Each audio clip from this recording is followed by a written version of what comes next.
Hello everyone, and welcome to the Book of Knowledge.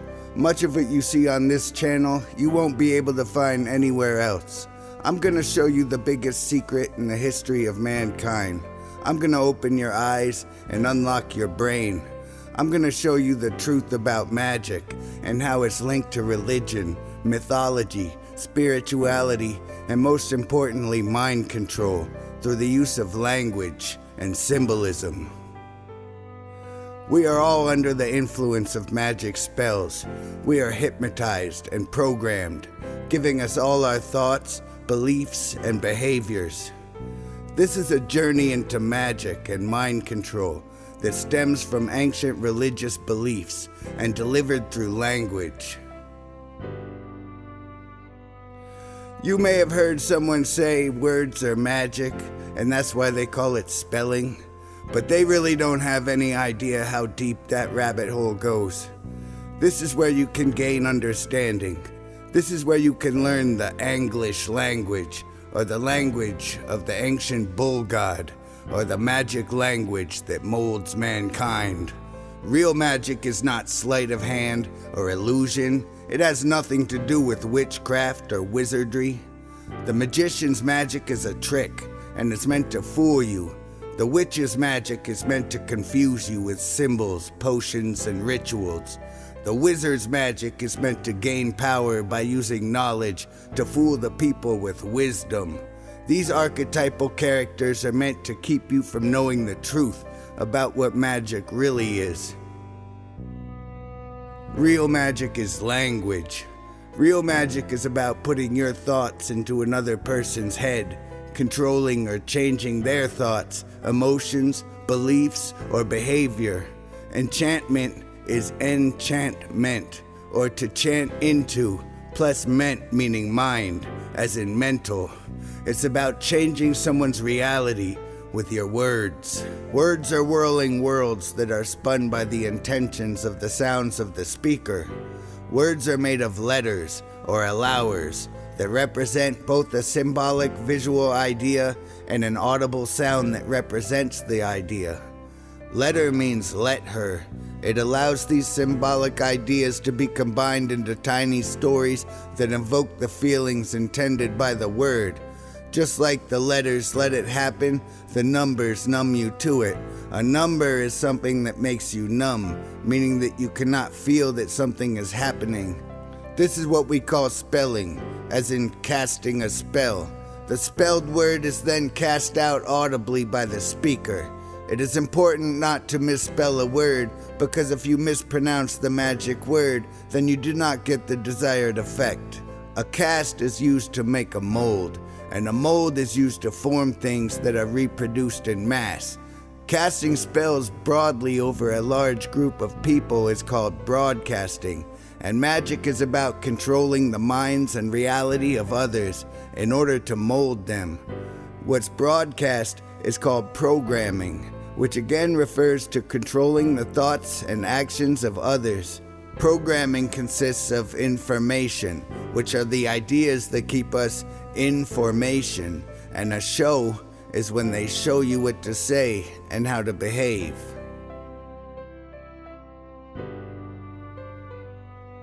The media is the medium, and a medium is someone who communicates with the dead. Reaching individual spirits is called channeling. So the medium uses different channels so the dead can receive the programming in the form that they prefer, or the form that will mold them into form. Words also have roots and stems like a tree. This refers to the ancient druids who worshipped the sacred trees.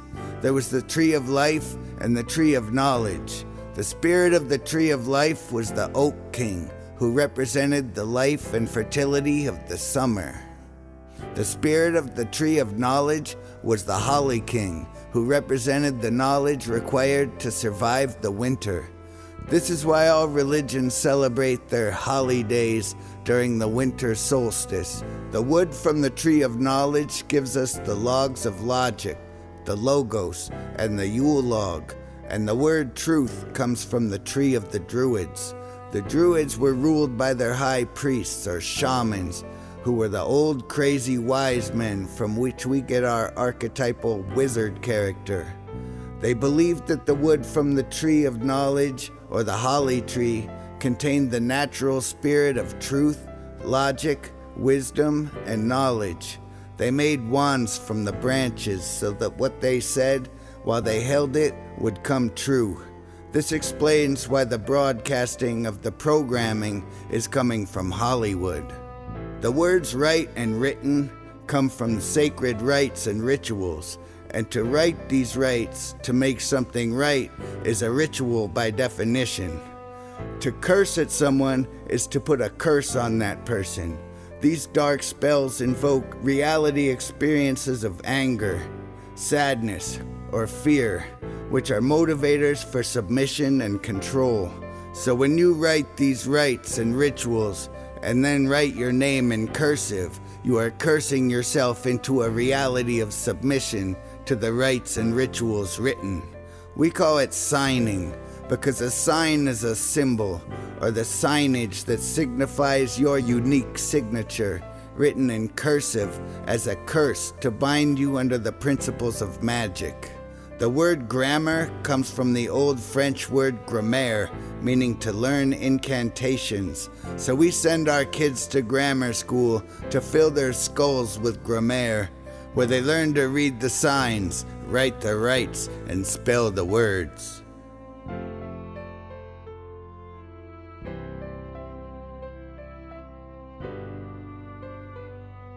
At the beginning of civilization, it was discovered that there was a small number of stars that did not move with all the other stars. These were called the Wanderers, or planetes in ancient Greek. The sun, the moon, the planets, and many stars and constellations were personified into the gods of the ancient world. Religious stories are all parables about the movements and locations of the heavenly bodies at specific times of the year. Religious stories have always been parables, meaning that the story and its characters are not really what the story is about. Instead, they are symbolic of something else that is the real meaning of the story or the character. This way, things can be hidden in a story, and only people with knowledge of such things can understand the true meaning, while everyone else is oblivious to the meaning and believes the story as it is written. On the surface, religious stories are about the existence and worship of divine beings.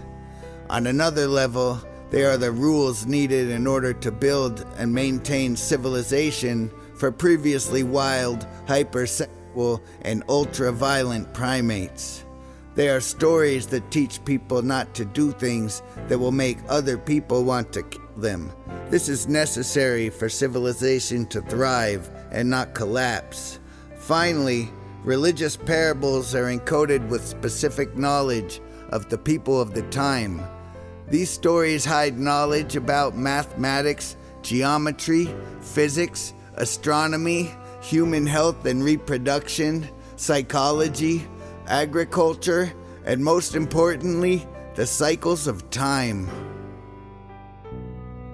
Religion has always been about the discovery of the cycles of time, from the daily cycle of the sun to the weekly cycle of days, to the monthly cycle of the moon, to the yearly cycle of the seasons, as well as the cycles of hours, minutes, and seconds.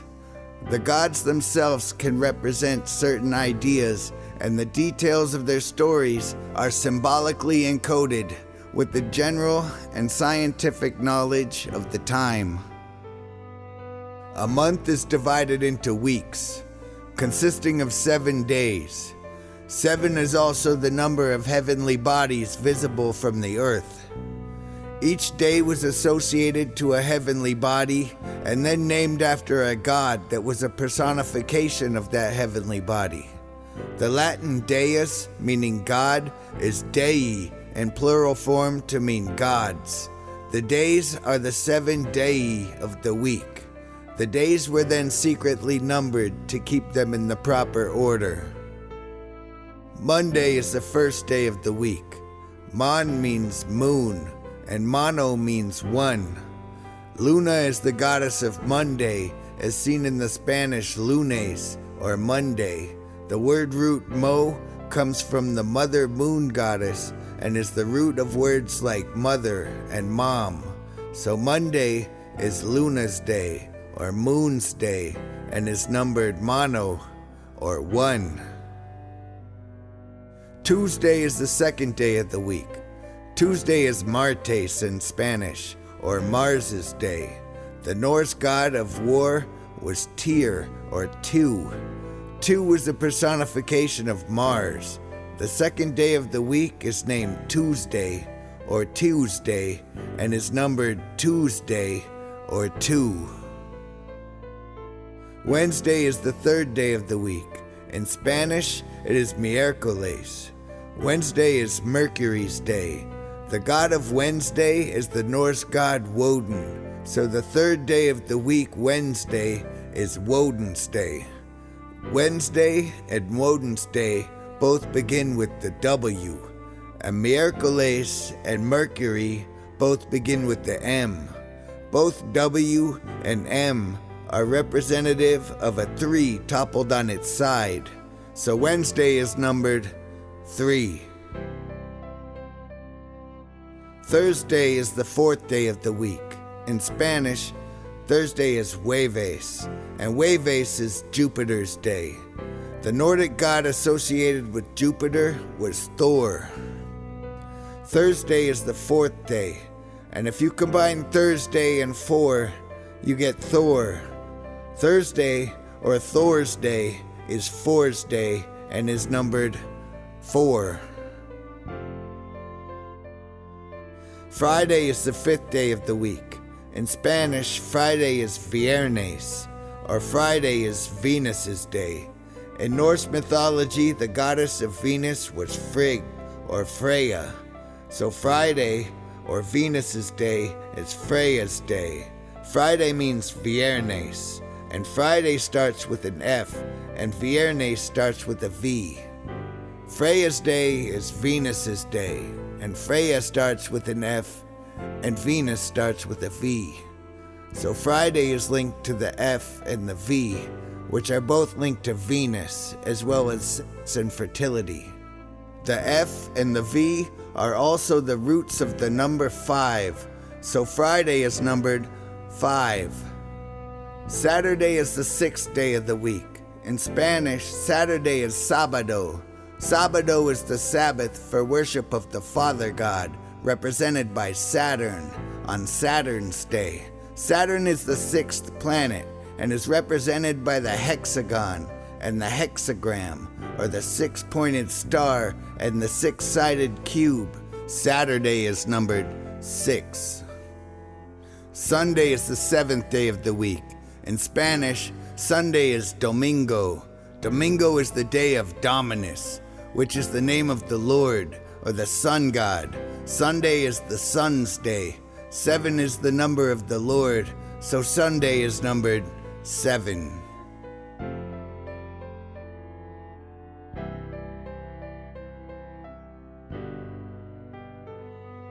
In the older religions, the characters were personifications of the planets and stars themselves.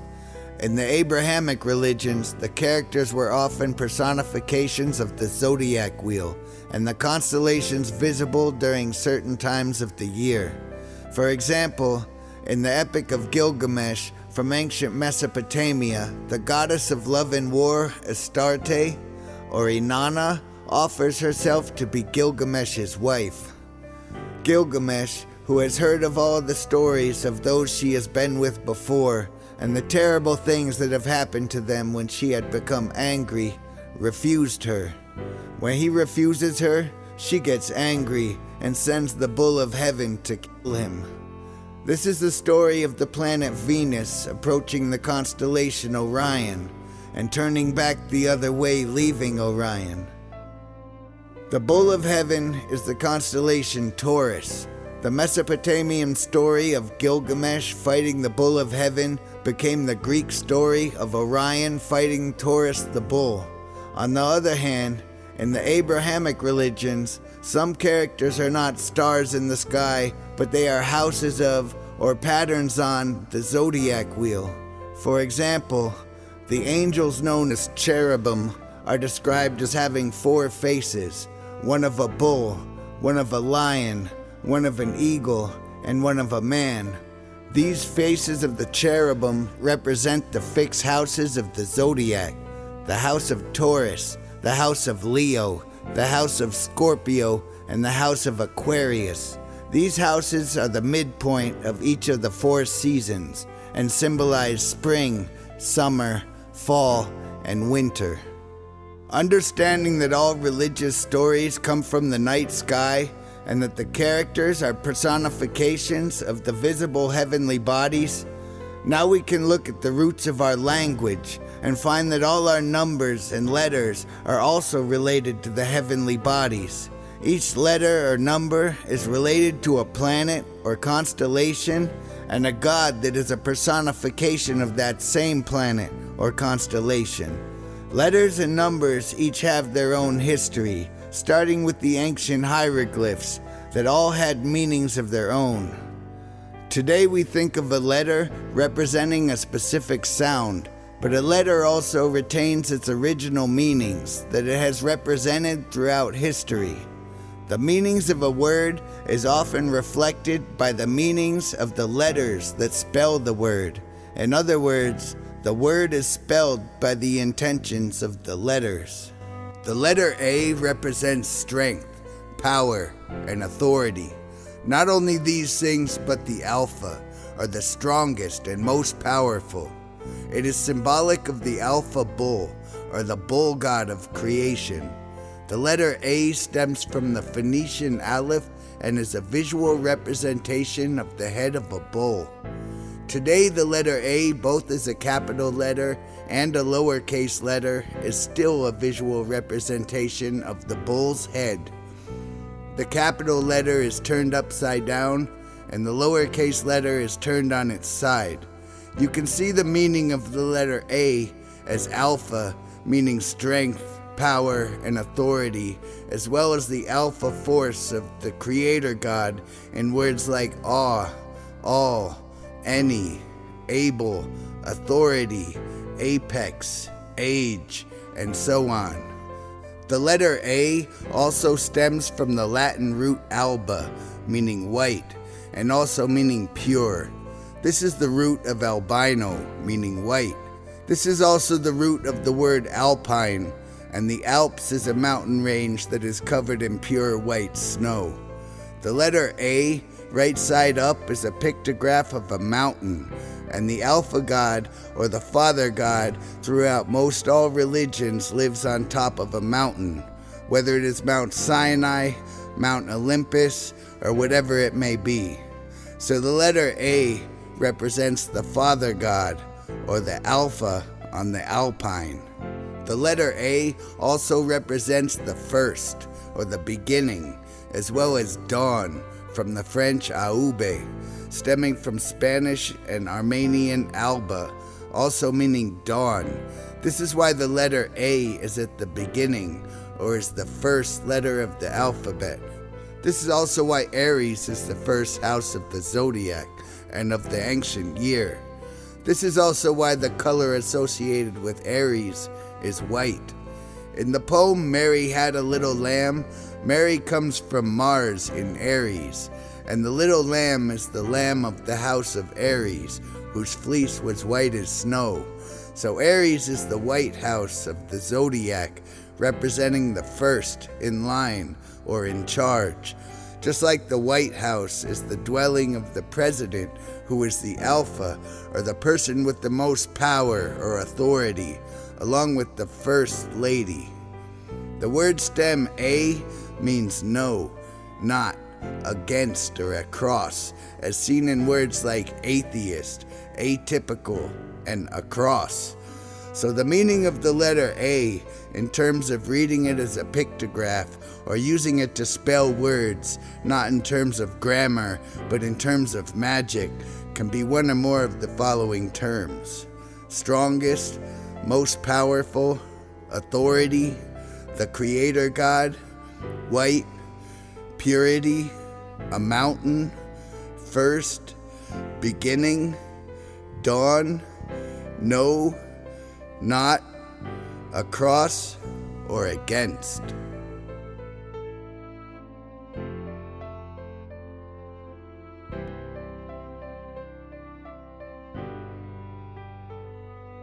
Communication takes many forms. Aside from speaking words, we also communicate in many other forms, such as body language, voice tonations, and volume. We also communicate ideas through symbols and symbolisms. In ancient times, there were very few people who knew how to read and write. Ideas were portrayed to the people through recognizable symbols that related to specific ideas. The symbol of the Torch of Enlightenment is about the search for knowledge and truth. A torch is a flame that you can carry to enable yourself to see in the darkness. The darkness describes an absence of light. A common saying for not knowing something is to be in the dark. A common saying for learning something is bringing it to light. The light is a symbol for your inner soul. So the Torch of Enlightenment is about finding the truth in the darkness and retaining that truth as knowledge. The quest of using the torch to examine things in the darkness while accumulating knowledge along the way is your path to enlightenment. The reason that knowledge and wisdom are associated with darkness is because the knowledge and wisdom of the ancients was encoded into stories about the nighttime sky. So to understand the meanings of the stories, you had to stand outside in the darkness. Also, important knowledge is encoded into dark characters who represent dark ideas. The stories and characters can be so frightening that the regular people are too scared to even look for the information, in fear of wrath of terrifying creatures, characters, or consequences. For example, the number 666 is constantly manifesting itself in nature, as well as in math and geometry. But because it is related to Satan, most people will not gain that knowledge because they are afraid of the darkness. The Torch of Enlightenment is about shining light on these dark things. It is about examining them closely and objectively to discover what they really are. Once you understand what the devil is and what it represents and means, it loses its power to control you with fear, even on a subconscious level. In fact, these terrifying things become quite silly. Part of the symbolism of the Torch of Enlightenment is the idea of keeping the torch lit, or not allowing it to be extinguished. This just means that you always have to examine things and ideas closely. Your path to enlightenment must continue until your inner light is extinguished. Symbolism can also take different forms, such as color symbolism. Different colors can evoke different feelings in others. This manipulation of feelings through the portrayal of color is constantly used in art, movies, and all sources of media.